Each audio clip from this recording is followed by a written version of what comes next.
My name is Carolina Morales Flores, and this is Evidence 3 from Contemporary World.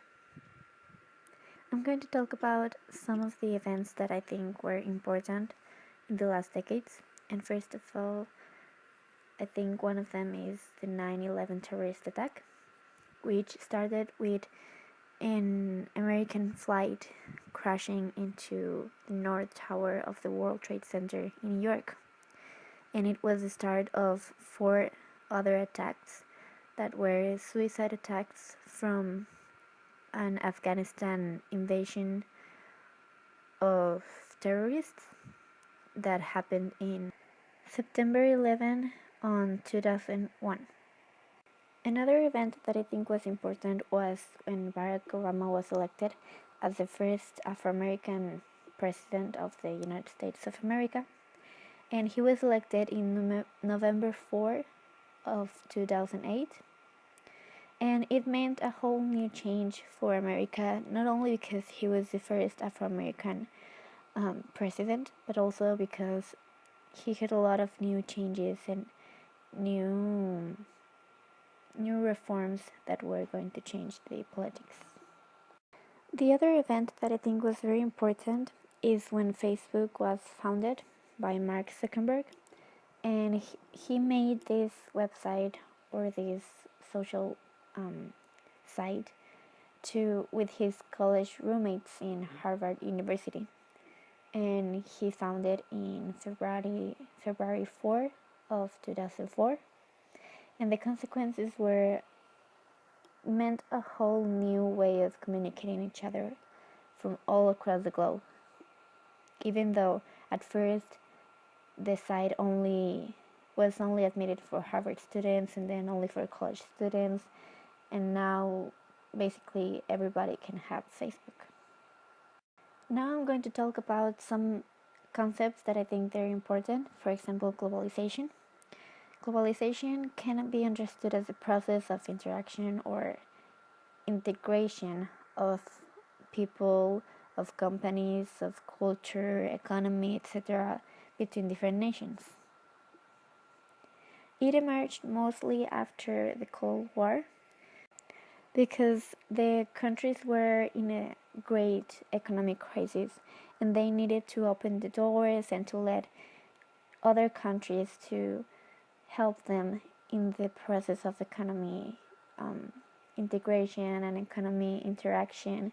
They needed to interact with a lot of different countries, so the cultures began to spread each other and to be more open to each other, like in the market or in the process of trading stuff and products, and a whole new companies are interacting with companies from other countries.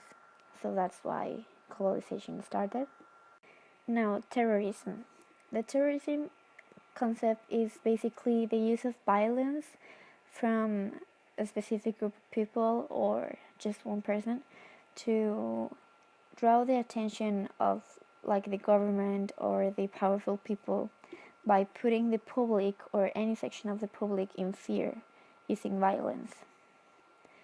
Most of the cases in the terrorist attacks of the 12th century were caused because all of the tension that left the 2 world wars and the Cold War and all the crises and all the wars that the country survived, because there were people that felt they needed revenge for all the territory and people and damage that they did to each other in the wars. So they wanted to take revenge, and they wanted to draw the attention from the authorities and from the government by using violence in the public, like we can see on the attack of the 9/11.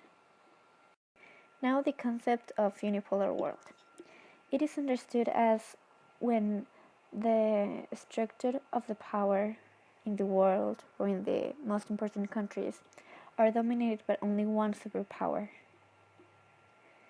The unipolar world concept relates with the Cold War because after the Cold War was a period where we had a multipolar world because the divided and dominated by several superpowers. And when the Cold War ended, they needed to be guided and be dominated by only one kind of superpower, because if they divided themselves again, there will be another war.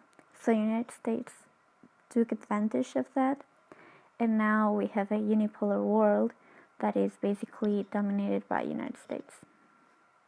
Now the digital era. This is a concept that we all know very well because we are living in it. But it is described as when the technology increased our speed and facility of knowledge interaction and knowledge exchange in the economy and society and culture. It basically connects us all and made everything easier. I think the influence it has today in today's society is a lot because most of the things we rely on are now digital. For example, our bank accounts are digital, or money is basically already digital in the cards, or personal data are all in digital ways, and we depend a lot on these things. Most of the trades and most of the economic and political issues are treated thanks to the digital advances. So I think it's a very important concept, and without the digital era and without all the technology that we have now, we wouldn't be the society that we are now, even though it has some negative consequences, as we all know it.